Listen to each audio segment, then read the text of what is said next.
Gulliverning sayohatlari Jonathan Swift tomonidan yozilgan asar. Bu roman satirik, fantastik janrda yozilgan. Roman 1726 va 27-yillarda Londonda birinchi marta nashr qilingan. Asar 4 qismdan iborat. Birinchi qismda Lilliputiyaga sayohat. Gulliver Lilliputlar tomonidan asirga olinadi.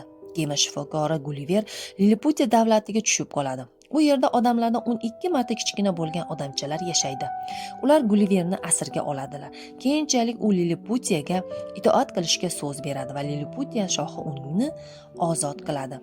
Lilliputlar Gulliverni xushmuomalalik bilan qabul qiladilar. Unga yashashga joy beradi va ovqat bilan ta'minlab turadilar.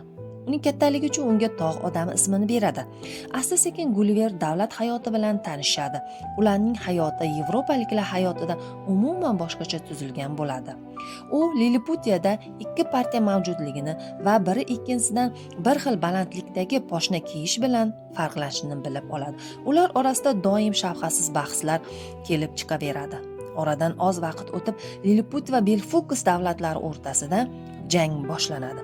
Urush sababi pishgan tuxumni qaysi tarafdan, uchli tarafdanmi yoki tekis tarafdan sindirish ma'qulligi haqida bahs bo'ladi. Gulliver Lilliputiya davlatining g'alaba qozonishiga yordam beradi. Belfuks qiroli Gulliverni o'z davlatiga taklif qiladi. U taklifni qabul qiladi. Gulliver Lilliputiyaning qahramoni hisoblanadi. Unga Nardak unvoni, mamlakatning eng baland unvoni beriladi. Lekin keyinchalik Lilliputiyada uning dushmanlari paydo bo'ladi. Ular Gulliverning xiyonatlikda ayblaydi. Gulliverning birinchi ko'r qilib, keyin ovqatlarni kamaytirib, ochdan o'ldirmoqchi bo'ladilar. Lekin Gulliverning do'stlari uni o'z vaqtida ogohlantiradi va Gulliver va Belfuksga qochishga majbur bo'ladi. U yerda qayiq topib oladi. Uni ta'mirlaydi va Belfuksni tark etadi.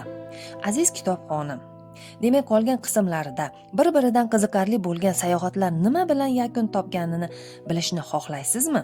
Ushbu kitob Gulliverning sayohatlari kitobini birga mutolaa qilamiz.